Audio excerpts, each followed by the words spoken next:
Hi friends, Radhika tips আপনাদেরকে স্বাগতম।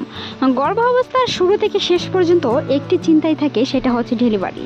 অনেক সময় ডক্টর বলে থাকে নর্মাল সন্তান হবে। যখন ডেলিভারির ডেট দিন দিন এগিয়ে যাচ্ছে, তখন আলট্রাসাউন্ড রিপোর্টের মাধ্যমে এক এক সময় এক এক ধরনের ডেট দেখে মনের ভিতরে একটি চিন্তা জাগে, হয়তোবা সেটি নর্মাল হবে না।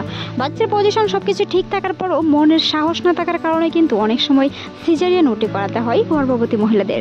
বাচ্চার পজিশন যদি সেফালিক থাকে, মাথার নিচ দিকে থাকে, সেই ক্ষেত্রে কিন্তু নর্মাল ডেলিভারি চেষ্টা করতে হয়। তাই গর্ভাবস্থায় আপনি এই টিপসগুলো যদি ফলো করেন, তাহলে কম ব্যথায় কীভাবে নর্মাল ডেলিভারি করাতে পারবেন, আজকের এই ভিডিওতে আলোচনা করব সেই বিষয়টি নিয়ে। আসলে নর্মাল ডেলিভারি এরকম কোনো বিষয় নেই যে হুট করে তীব্র ব্যথা হয়ে যায়। কারো কারো ক্ষেত্রে ব্যথাটা 2 দিন স্থায়ী হতে পারে, কারো ক্ষেত্রে 4 দিন, কারো ক্ষেত্রে 7 দিন পর্যন্ত স্থায়ী হতে পারে। তবে সেটি পিন ব্যথা, কিছুটা ধরতে গেলে মাসিকের ব্যথার মতন হয়ে থাকে। যদি হুট করে তীব্র ব্যথাটি হয়ে যেত, তাহলে কিন্তু সন্তান প্রসব হয়ে যেত একদিনেই।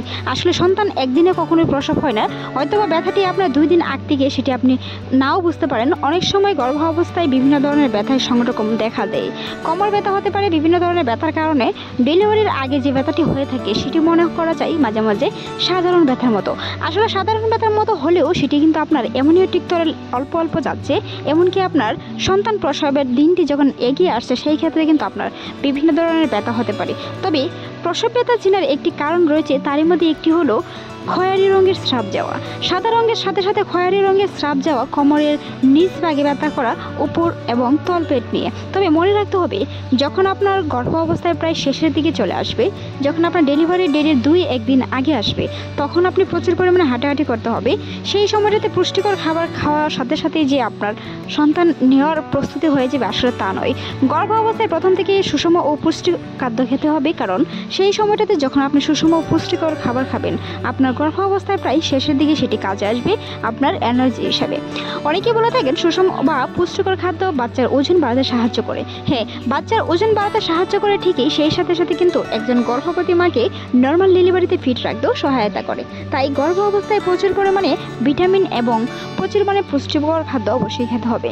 অনেকে বমির জন্য মর্নিং সিকনেস হওয়ার কারণে খেতে পারে না। তবে ডক্টরের পরামর্শ কিংবা একটি খাবার বিভিন্ন সময় ধরে খেতে হবে।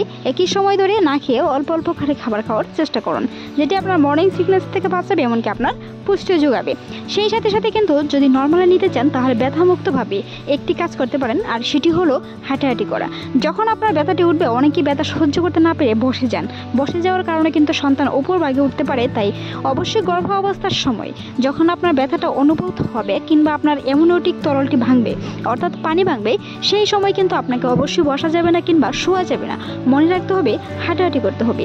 হাঁটাহাঁটি করার কারণে সন্তানের মাথার নিচ দিকে নামে, যেটি আপনার কম ব্যথায় এমনকি আপনার কম সময় লাগার কারণেও ডেলিভারিটি হতে পারে, যদি আপনার সন্তানের সব কিছু ঠিক থাকে, এমনকি হিমোগ্লোবিন পয়েন্টও ঠিক থাকে। গর্ভ অবস্থায় কিংবা নর্মাল ডেলিভারি নেওয়ার জন্য হিমোগ্লোবিন পয়েন্ট পাই 12.00 দরকার। তাই অনেকের ক্ষেত্রে 11 হলেও চলে, তবে 12 হলে সবচেয়ে নিরাপদ। মনে রাখতে হবে, যখন আপনার নর্মাল ডেলিভারি হবে, সেই সময় কিন্তু আপনাকে প্রচুর পরিমাণে পানি পান করতে হবে। এমনকি আলট্রাসাউন্ড রিপোর্ট করে দেখতে হবে আপনার সন্তানটি শুকনায় পড়ে আছে নাকি তার অ্যামনিওটিক তরল ঠিক আছে। অনেক সময় ডক্টর আপনাকে বিভিন্ন ধরনের ভয় দেখাবে যে সন্তান শুকনায় পড়ে গেছে বা বিভিন্ন ধরনের সমস্যা, তবে ভেঙে পড়লে চলবে না। মনে রাখতে হবে, মনের জোর কিংবা পারিবারিক সাপোর্টই সবচেয়ে বড়। ব্যথাটা হবে পেন, তবে তীব্র ব্যথার সময় অবশ্যই সন্তান নর্মাল ডেলিভারি হবে যদি আপনার জরায়ুর মুখটি প্রায় 10 সেন্টিমিটার খুলে থাকে। বিশেষজ্ঞরা বলে থাকে, একজন গর্ভবতী মহিলার যদি 10 সেন্টিমিটারের বেশি জরায়ুর মুখ খুলে, তাহলে তার নর্মাল ডেলিভারিটি সম্ভব। ইনজেকশনের মাধ্যমে বাকি কাজগুলো করে তার নর্মাল ডেলিভারিটি করানো হয়ে থাকে। তাই গর্ভ অবস্থায় আপনার জরায়ুর মুখ খুলেছে কিনা, এমনকি আপনার ব্যথা কতটুকু পরিমাণ আছে, এতটুকুর উপরে নির্ভর করে।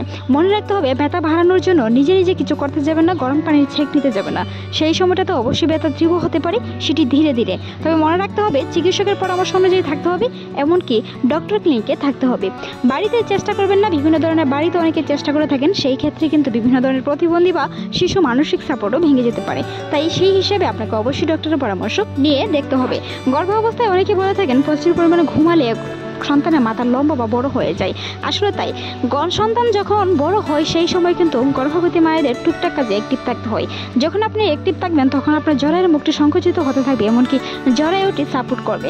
সন্তানের মাথা সবসময় নিচ দিকে থাকবে, সেটি নর্মাল ডেলিভারির জন্য প্রস্তুত নেবে।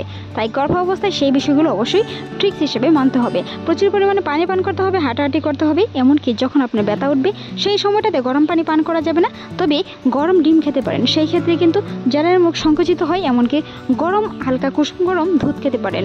মনে রাখতে হবে হাঁটাহাঁটি করতে হবে, শোয়া যাবে না। শুয়ে গেলে কিন্তু সন্তান উপরভাগে উঠে যাবে, যেটি আপনার পরবর্তীতে নর্মাল ডেলিভারিতে অনেক অসুবিধা হবে। তাই যদি আপনার ব্যথা উঠে থাকে সেই হিসেবে হাঁটাহাঁটি করতে হবে, প্রচুর পরিমাণে হাঁটাহাঁটি করতে হবে। নিজের শরীর ক্লান্ততা অনুভব হলেও হাঁটাহাঁটি করতে হবে। হাঁটাহাঁটি করার কারণে সন্তান সংকুচিত হয়ে নিচে নামতে শুরু করবে। আলট্রাসাউন্ড রিপোর্টের মাধ্যমে এক এক সময় এক এক ধরনের ডেলিভারি ডেট আসতে পারে, সেটি আপনার সন্তানের পজিশনের উপর নির্ভর করে। তবে মনে রাখতে হবে যে ডেটই ডক্টর আপনাকে দিয়ে থাকুক না কেন, আপনার মাসিক ডেটই হচ্ছে সবচেয়ে বড়। মাসের পর মাস যাচ্ছে, দিনের পর দিন যাচ্ছে, আপনার গণনা কিংবা ডক্টরের গণনা দুটি এক। তবে মনে রাখতে হবে কিছু সময় কিন্তু নর্মাল ডেলিভারিটি আগেও হয়ে থাকে, বা কিছু সময় ধরে ডেটের পরেও কিন্তু নর্মাল ডেলিভারিটি হয়ে থাকে। তাই ডেলিভারি ডেট চলে গেলে অন্ততপক্ষে 2 থেকে 3 দিন ওয়েট করতে পারবেন। সেই ক্ষেত্রে কিন্তু আপনাকে আবার চিকিৎসকের পরামর্শ নিতে হবে। যদি 2 থেকে 1 সপ্তাহ পেরিয়ে যায়, 1 সপ্তাহ যদি পেরিয়ে যায় চিকিৎসকের পরামর্শ নিতে হবে। তবে 5 থেকে 6 দিন আপনি ওয়েট করে দেখতে পারেন সেটি নর্মাল ডেলিভারি হয় কিনা। তাই অবশ্যই নর্মাল ডেলিভারি নেওয়ার জন্য ধৈর্য শক্তি রাখতে হবে, অপেক্ষা শক্তি রাখতে হবে, পুষ্টি সমৃদ্ধ খাবার খেতে হবে। এই ভিডিওটি এই পর্যন্তই। ভালো লাগলে সাবস্ক্রাইব করবেন, সেই সাথে আপনার মতামত জানাতে ভুলবেন না। এতক্ষণ দেখার জন্য অসংখ্য ধন্যবাদ।